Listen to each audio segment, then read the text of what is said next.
श्री लक्ष्मी नारायणाय नमः। सभी हरि भक्तों को मेरा नमस्कार। आज हम निर्जला भीमसेन एकादशी की कथा सुनाने जा रहे हैं। इस एकादशी का व्रत विधि पूर्वक बिना जल के कर लेने पर पूरे साल की एकादशी का फल प्राप्त हो जाता है। इसका व्रत उत्तम फल प्रदान करने वाला है। तो सुनते हैं निर्जला एकादशी व्रत कथा। सुनिए। भगवान श्री कृष्ण धर्मराज युधिष्ठिर से बोले कि हे राजन, श्री सूत जी ने इस एकादशी की कथा अनेक ऋषि मुनियों को कही थी। एक बार पांडु पुत्र भीम ने अपने पूज्य पितामह व्यास जी से भी निर्जला एकादशी की कथा का वृतांत जानने की जिज्ञासा प्रकट की।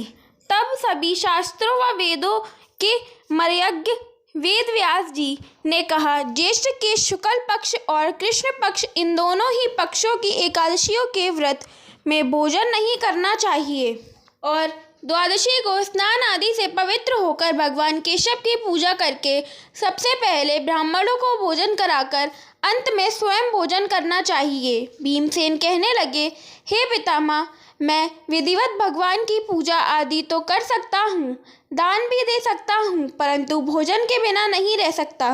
इस पर व्यास जी कहने लगे, हे भीमसेन, यदि तुम नरक को बुरा और स्वर्ग को अच्छा समझते हो तो प्रति मास की दोनों एकादशियों को अन्न ग्रहण ना किया करो। भीम कहने लगे, हे पितामह, मैं तो पहले ही कह चुका हूँ कि मैं भोजन के बिना नहीं रह सकता, क्योंकि मेरे पेट में वक्र नामक अग्नि सदा प्रज्वलित रहती है।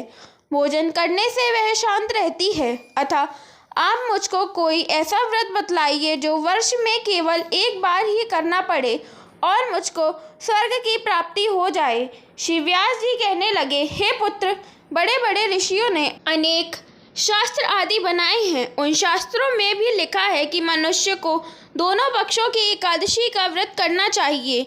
इसमें उन्हें स्वर्ग की प्राप्ति होती है। श्री व्यास जी के वचन सुनकर भीमसेन नरक में जाने के भय से भयभीत हो गए और काँप कर कहने लगे, अब मैं क्या करूं? मास में 2 व्रत तो मैं कर नहीं सकता। अतः आप मुझे वर्ष में कोई एक व्रत बतलाइए जिसको करने से मेरी मुक्ति हो जाए। यह सुनकर व्यास जी बोले, ज्येष्ठ मास में सूर्य वृष राशि पर हो या मिथुन राशि पर शुक्ल पक्ष की जो एकादशी आती है, तुम उस एकादशी का निर्जला व्रत करो। इस एकादशी के व्रत में स्नान और आचमन के अलावा जल वर्जित है, इसलिए इसे निर्जला एकादशी कहते हैं। आचमन में 6 मासे जल से अधिक नहीं लेना चाहिए, अन्यथा वह मदपान के सदृश हो जाता है।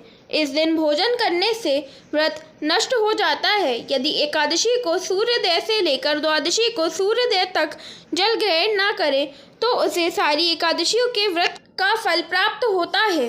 द्वादशी को सूर्योदय से पहले उठकर स्नान आदि करके ब्राह्मणों को दान आदि देना चाहिए।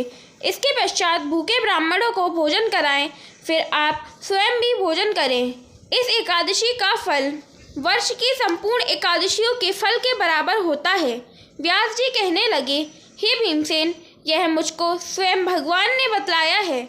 इस एकादशी का पुण्य समस्त तीर्थों और दानों से भी अधिक है।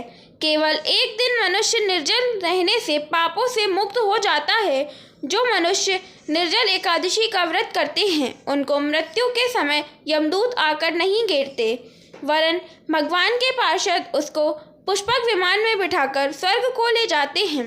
अतः संसार में सबसे श्रेष्ठ निर्जला एकादशी का व्रत है, इसलिए यत्न पूर्वक इस व्रत को करना चाहिए।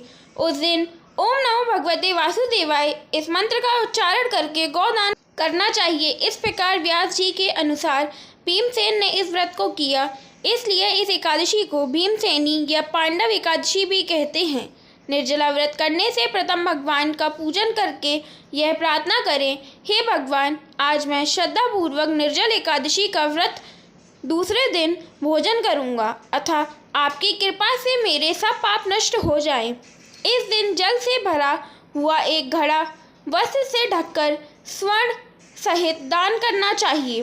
जो मनुष्य इस व्रत को दोपहर में स्नान तप आदि करके करते हैं उनको करोड़ फल सोने के दान का फल मिलता है, और जो इस दिन यज्ञादिक करते हैं उनका फल तो वर्णन ही नहीं किया जा सकता।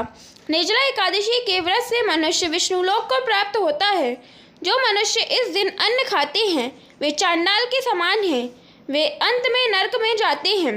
ब्रह्म हत्यारे, मदपान करने वाले, चोरी करने वाले या गुरु के साथ द्वेष करने वाले इस व्रत के करने से सब स्वर्ग को जाते हैं। हे भीमसेन, श्रद्धापूर्वक इस व्रत को करने वाले को प्रथम भगवान का पूजन, फिर गोदान, ब्राह्मणों को मिष्ठान व दक्षिणा देनी चाहिए तथा जल से भरे कलश का दान अवश्य करना चाहिए। निर्जला एकादशी के दिन अन्न, वस्त्र, पात्र, उपान्ह अर्थात जूती आदि का दान भी करना चाहिए। जो मनुष्य भक्ति पूर्वक इस कथा को पढ़ते या सुनते हैं उनको निश्चय ही स्वर्ग की प्राप्ति होती है। फलाहार, इस दिन आम अर्थात कैरी का सागर लेना चाहिए। दूध, आम और उनसे बने पदार्थ व अन्य फल ले सकते हैं। इस एकादशी का व्रत करने से भगवान विष्णु प्रसन्न होते हैं। अंत में वैकुंठ धाम की प्राप्ति होती है। जय श्री हरि, जय श्री कृष्ण, राधे राधे।